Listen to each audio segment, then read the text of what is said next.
नमस्कार, दिन भर की बड़ी खबरों में आपका स्वागत है। मैं हूं अंशिता श्रीवास्तव। इस बुलेटिन की बड़ी खबरों पर चर्चा से पहले आइए देखते हैं सुर्खियां। संयुक्त किसान मोर्चा ने एमएसपी कमेटी की मीटिंग का किया बहिष्कार। किसान नेता बोले, मजाक है ये कमेटी, बातचीत से कुछ भी निर्णय नहीं निकलेगा। कमेटी के पैनल में किसान विरोधियों को मिली जगह। बिहार में लगे झटके से खुद को संभालने में लगी बीजेपी। दिल्ली में जेपी नड्डा ने बिहार बीजेपी के बड़े नेताओं के साथ की बैठक। बिहार विधानसभा और विधान परिषद में नेता प्रतिपक्ष के नाम पर की चर्चा। महाराष्ट्र में अधिकारियों को फोन पर अभिवादन में वंदे मातरम कहना नहीं होगा जरूरी। वंदे मातरम पर घिरे संस्कृति मंत्री सुधीर मुनगंटीवार ने दी सफाई। वंदे मातरम कहना अनिवार्य नहीं।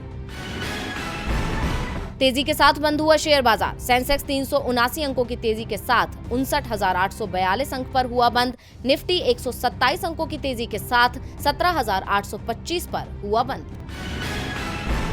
तो ये थी सुर्खियां। आइए अब बढ़ते हैं आगे। आज की सबसे बड़ी खबर है बिहार से, जहां आज मंत्रिमंडल विस्तार हुआ और फिर विभागों का भी बंटवारा हो गया। तो किसको मिला कौन सा विभाग और मंत्रिमंडल में किसका रहा दबदबा, इस खबर पर करेंगे विस्तार से चर्चा। वहीं महाराष्ट्र में सत्ता हाथ में आने के बाद भी बीजेपी की मुश्किलें कम होती नजर नहीं आ रही हैं और शिंदे गुट में टूट का खतरा मंडरा रहा है। क्या है वजह, ये भी जानेंगे। साथ ही पेगासस मामला एक बार फिर गर्माता नजर आ रहा है। दावा है कि जल्द ही इस पर सुनवाई शुरू हो सकती है।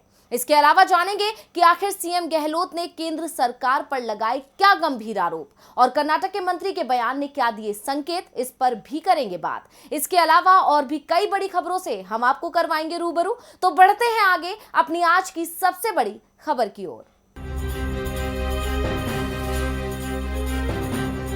दोस्तों, बिहार में नई सरकार को बने एक सप्ताह हुआ है और इस एक सप्ताह में नीतीश कुमार ने अपनी सरकार के मंत्रिमंडल का विस्तार भी कर लिया और मंत्रियों के बीच विभागों का बंटवारा भी कर दिया। यानी एक हफ्ते के अंदर सब कुछ हो गया। ये सब तभी संभव हुआ जब दोनों के बीच आपसी सहमति से काम हुआ। तो आज मंत्रिमंडल विस्तार में किसे मिले कितने पद और फिर किस दल के मंत्री को मिला कौन सा विभाग, मंत्रिमंडल विस्तार से जुड़ी सारी जानकारी जानिए इस खास रिपोर्ट में।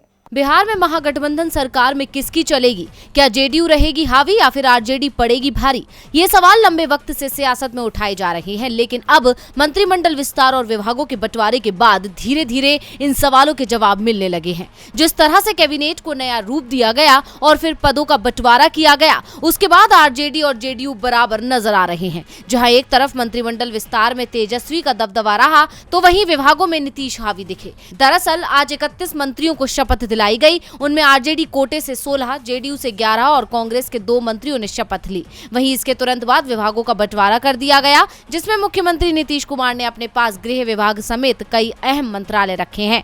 जेडीयू नेता विजय कुमार चौधरी को वित्त विभाग दिया गया है। वहीं डिप्टी सीएम तेजस्वी यादव को स्वास्थ्य विभाग दिया गया है, जबकि आरजेडी नेता तेज प्रताप यादव को पर्यावरण, वन और जलवायु परिवर्तन मंत्री बनाया गया है। इसी के साथ ही आरजेडी नेता चंद्रशेखर को शिक्षा मंत्रालय दिया गया है। वहीं इसी पार्टी के नेता सुधाकर सिंह को कृषि विभाग से नवाजा गया है। इसके अलावा विजेंद्र यादव को ऊर्जा, योजना एवं विकास, आलोक मेहता को राजस्व एवं भूमि सुधार मंत्री बनाया गया। वहीं बाकी मंत्रियों को भी उनका विभाग दे दिया गया। इस बंटवारे में जेडीयू का पलड़ा भारी रहा, क्योंकि गृह विभाग और वित्त विभाग उनके पास आए हैं, जबकि लंबे वक्त से तेजस्वी यादव गृह विभाग की मांग कर रहे थे, लेकिन नीतीश ने ये उन्हें नहीं दिया। हालांकि तेजस्वी ने आरजेडी कोटे से ज्यादा मंत्री बनवाकर खुद की पार्टी को भी आगे रखा।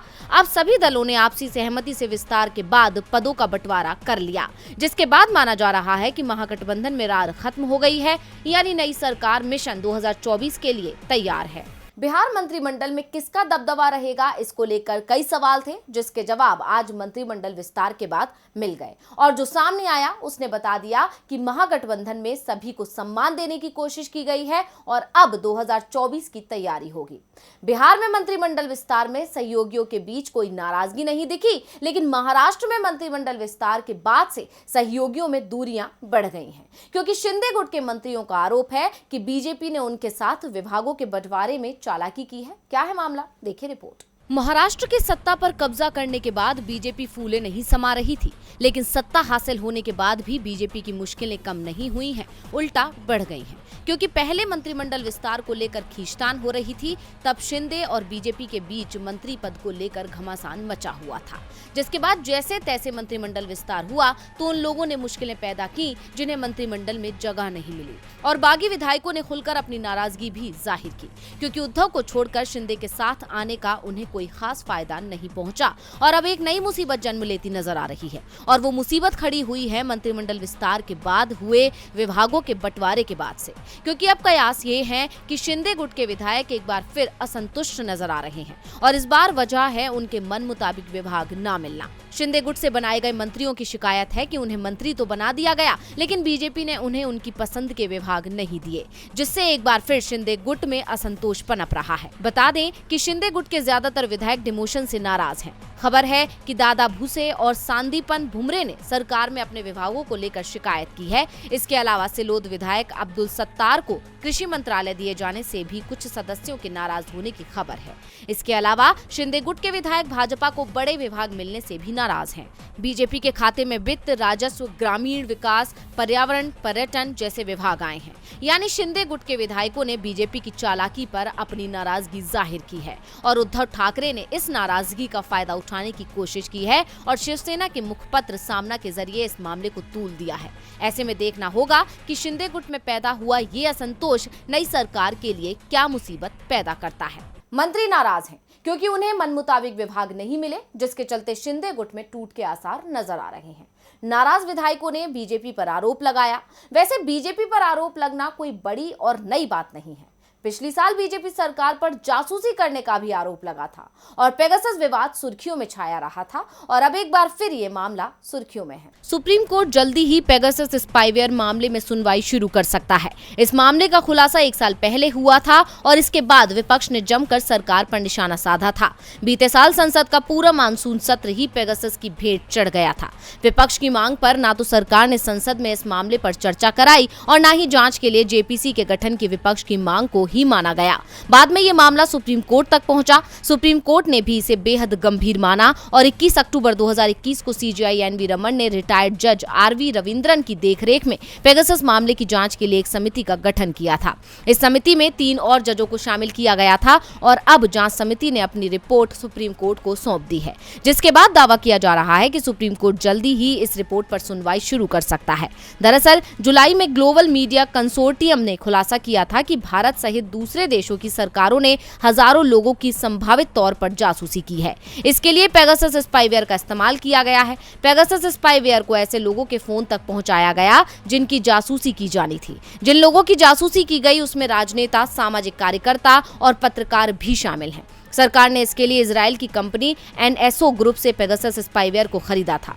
दावा किया गया था कि एनएसओ ग्रुप सिर्फ सरकार और रक्षा मंत्रालय के साथ ही डील करता था। ऐसे में भारत सरकार सवालों के घेरे में आ गई। एक अमेरिकी समूह ने तो यहाँ तक दावा कर दिया था कि 2017 में पीएम मोदी जब इजराइल के दौरे पर गए थे, उसी समय पेगासस को लेकर समझौता हुआ था। रिपोर्ट्स की माने तो कांग्रेस नेता राहुल गांधी और उनके कुछ सहयोगियों, तृणमूल कांग्रेस नेता अभिषेक बनर्जी और चुनावी रणनीतिकार प्रशांत किशोर, केंद्रीय मंत्री अश्विनी वैष्णव समेत कई अन्य लोगों की जासूसी पेगासस के जरिए की गई। हालांकि अभी तक सुप्रीम कोर्ट की जांच टीम की रिपोर्ट सार्वजनिक नहीं हुई है। ऐसे में ये दावा नहीं किया जा सकता है कि जांच दल को इस मामले में क्या सबूत मिले हैं। उम्मीद है कि पेगासस मामले में जल्द सुनवाई शुरू हो सकती है। हालांकि फैसला तो कोर्ट ही सुनाएगा, जिसके बाद साफ होगा सरकार ने विरोधियों की बातें सुनने के लिए पेगासस का इस्तेमाल किया या नहीं। लेकिन अब सीएम गहलोत ने बीजेपी पर नए आरोप लगा दिए हैं, और गहलोत का कहना है कि बीजेपी अपने फायदे के लिए पैरामिलिट्री फोर्स का भी इस्तेमाल करती है। क्या है गहलोत का आरोप, देखिए इस खबर में। राजस्थान के सीएम अशोक गहलोत ने बीजेपी पर निशाना साधते हुए दावा किया है कि बीजेपी अपने फायदे के लिए पैरामिलिट्री फोर्स का इस्तेमाल कर रही है। जहां सरकार बीजेपी की है, वहां पुलिस का भी इस्तेमाल किया जा रहा है। गहलोत ने दावा किया कि लोगों को इस बात की खबर भी नहीं होगी कि बीजेपी के लोग पैरामिलिट्री फोर्सेस या पुलिस वालों को पकड़ते हैं जहां इनकी सरकारें होती हैं। ट्रक में भरकर पैसा लाते हैं, बीजेपी के दफ्तर के पिछवाड़े ले जाते हैं ट्रक को, उससे वो बॉक्स उतारते हैं और अंदर डालते हैं। गाड़ी पुलिस की होती है, उसे पकड़े कौन? लोग सोचते हैं इनके रंगरूट आए होंगे मदद करने।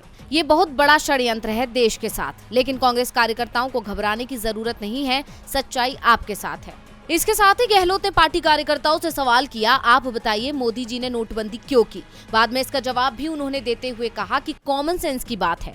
1500 के नोट बंद कर दिए, वो नोट बड़े थे, ज्यादा जगह घेरते थे। 1000 का नोट बंद करके 2000 का नोट शुरू किया गया। रुपए का जो ट्रांसपोर्टेशन होता है उसमें 2000 का नोट जगह कम घेरेगा, इसीलिए 1000 की जगह 2000 का नोट शुरू किया गया। गहलोत ने गुजरात मॉडल पर सवाल उठाते हुए कहा, गुजरात मॉडल के नाम पर पूरे देश के साथ धोखा किया गया। मोदी जी गुजरात से दिल्ली पहुंच गए, जबकि मॉडल तो कुछ था ही नहीं, सिर्फ मार्केटिंग थी। बीजेपी वाले आज भी मार्केटिंग पर हजारों करोड़ रुपए खर्च कर रहे हैं। आज आईटी और सोशल मीडिया का जमाना है, बीजेपी वाले इस पर जमकर पैसा खर्च कर रहे हैं।